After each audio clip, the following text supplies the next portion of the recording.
ಇವತ್ತು ನಮ್ಮದು ವಿಷಯ ಏನದಂದರೆ ವಿನಾಕಾರಣ ಮೀನಾಕ್ಷಿ ಎಂಬ ವಿದ್ಯಾರ್ಥಿನಿ ಚಿಂಚೋಳಿ ತಾಲೂಕು ಹನುಮಾನ್ ನಗರದ ಗ್ರಾಮದ ವಿದ್ಯಾರ್ಥಿನಿ ಅವರ ಶಾಲಾ ದಾಖಲಾತಿಯಲ್ಲಿ ಗೋಂಡ್ ST ಅಂತೇಳಿ ಇದ್ದರೂ ಸಹಿತ ಅಲ್ಲಿ ಸುಳ್ಳು ದೂರನ್ನು ಕೊಟ್ಟು ಇವತ್ತ ವಿದ್ಯಾರ್ಥಿಗಳೇನದಂದ್ರೆ ಒಂದು ಉದ್ಯೋಗದಿಂದ ತೆಗೆಯುವಂಥ ಪ್ರಸಂಗದಲ್ಲಿ ತೊಡಗಿರುವಂತಹ ಕಲಬುರಗಿ ಜಿಲ್ಲೆಯ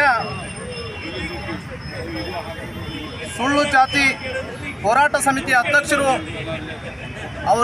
ಈ ಸಂದರ್ಭದಲ್ಲಿ ಅಲಿಯಂಬರ್ ಗ್ರಾಮ ಪಂಚಾಯತ್ ಅಭಿವೃದ್ಧಿ ಅಧಿಕಾರಿಗಳಾದ ಪ್ರದೀಪ್ ಕುಮಾರ್ ಹಾಗೂ ಗ್ರಾಮ ಪಂಚಾಯತ್ ಸಿಬ್ಬಂದಿಗಳು, ಅಲಿಯಂಬರ್ ಗ್ರಾಮ ಪಂಚಾಯತ್ ಅಧ್ಯಕ್ಷರಾದ ಸವಿತಾ ಅಶೋಕ್ ಢೋಣೆ ಹಾಗೂ ಸದಸ್ಯರು, ಅಲಿಯಂಬರ್ ಗ್ರಾಮದ ಪ್ರಾಥಮಿಕ ಆರೋಗ್ಯ ಕೇಂದ್ರದ ಸಿಬ್ಬಂದಿಗಳು, ಸರ್ಕಾರಿ ಪ್ರೌಢಶಾಲಾ ಶಿಕ್ಷಕರು ಹಾಗೂ ವಿದ್ಯಾರ್ಥಿಗಳು, ಸರ್ಕಾರಿ ಹಿರಿಯ ಪ್ರಾಥಮಿಕ ಶಾಲೆಯ ಶಿಕ್ಷಕರು ಮತ್ತು ಅಲಿಯಂಬರ್ ಗ್ರಾಮದ ಹಿರಿಯ ಮುಖಂಡರು ಹಾಗೂ ಗ್ರಾಮಸ್ಥರು ಉಪಸ್ಥಿತರಿದ್ದರು.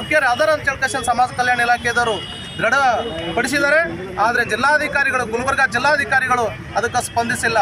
ಹಾಗಾಗಿ ಯಾಕೆ ಸ್ಪಂದಿಸಿಲ್ಲ ಅಂತಂದರೆ, ಇವನೇನೋ ನಮ್ಮ ಸಮಾಜ ವಿರೋಧಿಯಾಗಿ ಕೆಲಸ ಮಾಡ್ತಾ ಇದ್ದಾನೆ, ಶ್ರಾವಣ್ ಕುಮಾರ್ ಡಿ ನಾಯಕ್ ಅಂತ ಹೇಳ್ಕೊಂಡು ಅವರು ಪ್ರತಿ ಹಂತವಾಗಿ ಇದೇ ಕೆಲಸ ಮಾಡ್ತಾ ಇದ್ದಾರೆ. ಆ ಹಿನ್ನೆಲೆಯಲ್ಲಿ ಆ ವಿದ್ಯಾರ್ಥಿನಿಗೆ ತೊಂದರೆ ಆಗ್ಯದ ಅಂಥೇಳಿ ಅವ್ರ ತಂದೆ ಏನದ ಲಕ್ಷ್ಮಣ ಅಂಥೇಳಿ ಅವ್ರಿಗತ್ತ ಹೃದಯಘಾತದಿಂದ ಒಂದು ಬೆಂಗಳೂರಿಗೆ ಹೋಗುವಂಥ ಸಂದರ್ಭದಲ್ಲಿ ಯಾಕೆ ಮಗಳದ ವಿಷಯ ಕುರಿತು ಅಲ್ಲಿ ಹೋಗಕಶಿಂದ ವಿಚಾರಣೆ ಮಾಡಬೇಕಂತ ಹೇಳಿ ಹೋಗುವಂಥ ಸಂದರ್ಭದಲ್ಲಿ ಪರಿಶಿಷ್ಟ ಪಂಗಡ ಆಯೋಗದ ವಿಚಾರಣೆಗಾಗಿ ಬೆಂಗಳೂರಿಗೆ ಹೋಗುವಂಥ ಸಂದರ್ಭದಲ್ಲಿ ಅವರು ಪ್ರಾಣ ಹೃದಯಘಾತದಿಂದ ಸತ್ತಿದ್ದಾರೆ. ಇವತ್ತು ಅವರು ಪತ್ನಿಯವರು ಸಹಿತ ಇದಕ್ಕೆ ಕಾರಣರು ಯಾರಾದಾರ ಅಂತಂದರೆ ಅವರ ಹೆಸರು ಶ್ರಾವಣ್ ಕುಮಾರ್ ಡಿ ನಾಯಕ್.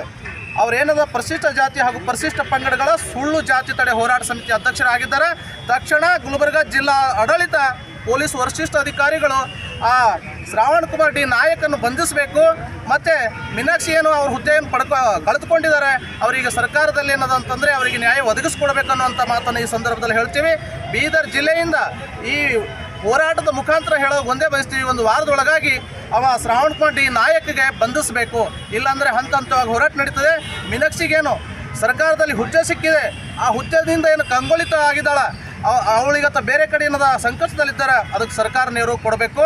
ಒಂದು ವೇಳೆ ಈ ನಮ್ಮ ವಿಷಯಕ್ಕೆ ಸರ್ಕಾರ ಆಗಲಿ ಜಿಲ್ಲಾಡಳಿತವಾಗಲಿ ಸ್ಪಂದಿಸಲಿಲ್ಲ ಅಂತಂದರೆ ನಾವು ಹಂತ ಹಂತವಾಗಿ ಹೋರಾಟ ಮಾಡ್ತೀವಿ ಅನ್ನೋವಂಥ ಮಾತನ್ನು ಈ ಸಂದರ್ಭದಲ್ಲಿ ಹೇಳ್ತೀವಿ.